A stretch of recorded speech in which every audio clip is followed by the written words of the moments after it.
Hello everyone. जो हम लोगों ने अभी तक सोप्स की है and the next topic is synthetic detergents. तो synthetic detergents are same like soaps, that means their properties resembles with soap but they are not actually soaps. Okay, detergents जो होते हैं they are more effective than soaps. कितने effective होते हैं कि even they work in hard water and in cold water. Okay, cold water में जो soaps होती है वो कम काम करती है या कम इफेक्टिव होती है, बट जो डिटर्जेंट्स होते हैं they are quite effective. Also they are effective in case of hard water. Next जो डिटर्जेंट्स होते हैं वो 3 टाइप्स के होते हैं। First one is anionic detergents. Anionic detergents कौन से होंगे? ऐसे डिटर्जेंट जिनके अंदर जो एनाइनिक पार्ट है ना, that will be responsible for cleansing purpose. Okay, they will be called anionic detergents. तो एनाइनिक डिटर्जेंट्स जैसे अगर बोला जाए तो ये क्या होते हैं, जैसे हमने सोप्स को बोला था sodium salts of fatty acid, like that anionic detergents are the sodium salts of sulphonated long chain alcohols और हाइड्रोकार्बन्स। ओके, एल्कोहल्स और हाइड्रोकार्बन्स की लॉन्ग चेन होती है जिसको पहले सल्फोनेट किया जाता है। Okay, and then after there sodium salts are formed. Okay, तुम रिएक्शन में देख सकते हो ये चीज। First of all this is lauryl alcohol. Okay, lauryl में क्या होता है, 12 carbon are there. Okay, 1 10 and 1, 12 carbon are there. Okay, first of all इसकी सल्फोनेशन की जाती है H2SO4 की प्रेजेंस में, and this is called lauryl hydrogen sulphonate. Okay, and then after जब इसके अंदर एल्कली डाला जाता है NaOH, वो इसको न्यूट्रलाइज भी करता है, एसिडिक नहीं रहने देता। और दूसरी बात, फिर उसका जो सोडियम सोल्ट है वो प्रिपेयर होता है, and this is called anionic detergents. And the active part that is used in cleansing purpose, that is this part. Okay, this is anionic part. जो सोडियम लोरियल सल्फेट है ये बहुत important detergents हैं। अगर आप अपने हाउस होल्ड जो चीज़ें हैं उसमें देखोगे, टूथपेस्ट में देखोगे या फिर डिटर्जेंट्स में, लॉन्ड्री आइटम्स में देखोगे, तो सोप्स में देखोगे, इसके अलावा जो शेविंग क्रीम्स होती हैं उनमें चेक करोगे तो मैक्सिमम जो प्रोडक्ट्स होते हैं उनके अंदर सोडियम लोरियल सल्फेट मिल जाएगा आपको। काफ़ी अच्छा डिटर्जेंट है। इसके बाद आता है एक और एग्जांपल है इसका, डोडेकाइल बेंजीन। ठीक है, सो सेम रिएक्शन होगी पहले H2SO4 के साथ, ठीक है, और फिर उसके बाद NaOH के साथ फर्दर। ठीक है, इसमें H2SO4 से SO3H लग जाएगा दोनों ही केसेस में, एंड देन आफ्टर NaOH के साथ रिएक्शन होगी, and this is sodium dodecyl benzene sulphonate. Dodecyl का मीनिंग क्या होता है, 12 कार्बन। ओके, सो ये दोनों एग्जांपल किसके हैं, एनाइनिक टाइप डिटर्जेंट्स के। ओके, और इनमें जो एनाइनिक क्यों बोलते हैं इनको, because the anionic part is responsible for cleansing purpose.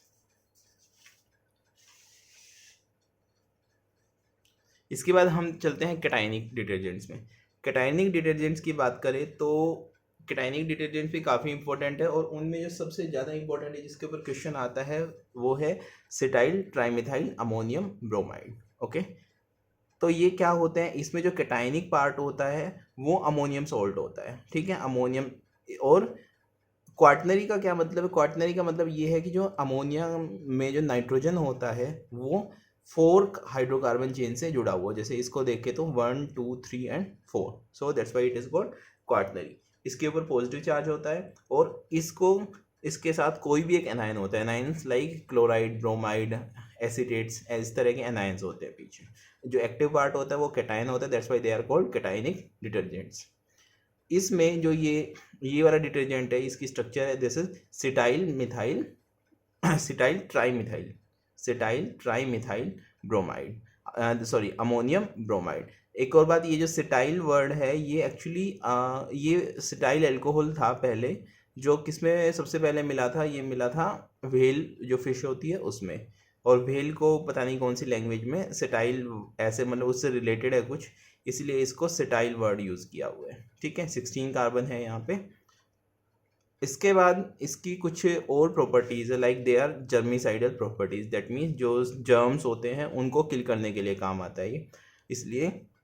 और दूसरी बात ये है कि इसका यूज़ बहुत कम होता है। क्यों कम होता है, because they are expensive. Question ये आता है कि जो हेयर कंडीशनर्स होते हैं उनके अंदर कौन से डिटर्जेंट यूज़ होते हैं, तो उसमें केटाइनिक टाइप डिटर्जेंट, और जो केटाइनिक में भी कौन सा, mainly cetyl trimethyl ammonium bromide. Okay, then after the next one is non ionic detergents. Non ionic detergents में मतलब उनमें आयन पार्ट नहीं होगा। एक एग्जांपल ले रखा है, जैसे ये दोनों आपस में एडिशन, इसमें कंडेंसेशन रिएक्शन होती है। ठीक है, कंडेंसेशन रिएक्शन कौन सी होती है, जिसमें simple molecules like H2O release होते हैं। तो कभी भी एक एसिड की अल्कोहल के साथ रिएक्शन होती है तो वो कंडेंसेशन रिएक्शन ही होती है। तो इस रिएक्शन में स्टेरिक एसिड लिया है यहाँ पे, और यहाँ पे पॉली इथाइलिन ग्लाइकोल लिया है। तो ये आपस में रिएक्शन करके ये प्रोडक्ट बनाते हैं, और ये जो है इससे ये कनेक्टेड है फर्दर कार्बन CH2CH2OH। ठीक है, सो ये एग्जांपल हो गया नॉन आयनिक डिटर्जेंट का। नॉन आयनिक डिटर्जेंट्स जो होते हैं वो लेस हार्मफुल होते हैं, that's why they can be used in dish wash. Okay, liquid dish wash, तो लिक्विड डिश वॉश जो होती है उसमें इनको यूज़ करते हैं। इसके अलावा जो और जितने भी पर्पजेज होते हैं किसी डिटर्जेंट्स के, वो भी इससे हो सकते हैं यूज़, उसमें ये यूज़ हो सकता है। लाइक जो ऑयल पार्ट होता है, ग्रीस पार्ट होता है, उनको रिमूव करने के लिए इनको यूज़ करते हैं। इनका मैकेनिज्म वही होता है मिसेल फॉर्मेशन वाला जो बाकी डिटर्जेंट्स या सोप्स का होता है। अच्छा, अब बात आती है कि अगर ऐसी बात है तो हम डिटर्जेंट्स को यूज़ क्यों नहीं करते, क्यों हम सोप्स को यूज़ करते हैं ज़्यादा।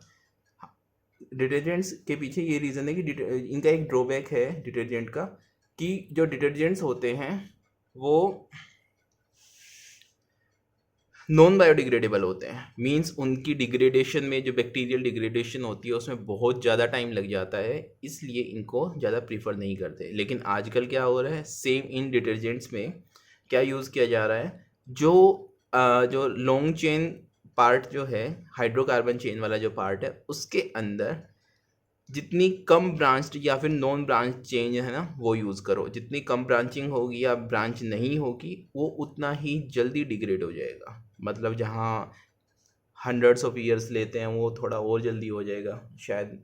ठीक है, तो इसलिए क्या कर रहे हैं आजकल, या तो डिटर्जेंट्स को यूज़ मत करो, लेकिन डिटर्जेंट्स कुछ अच्छे जो आ रहे हैं उनके अंदर क्या किया जा रहा है, उनको नॉन बायोडिग्रेडेबल बनाया जा रहा है। Thank you.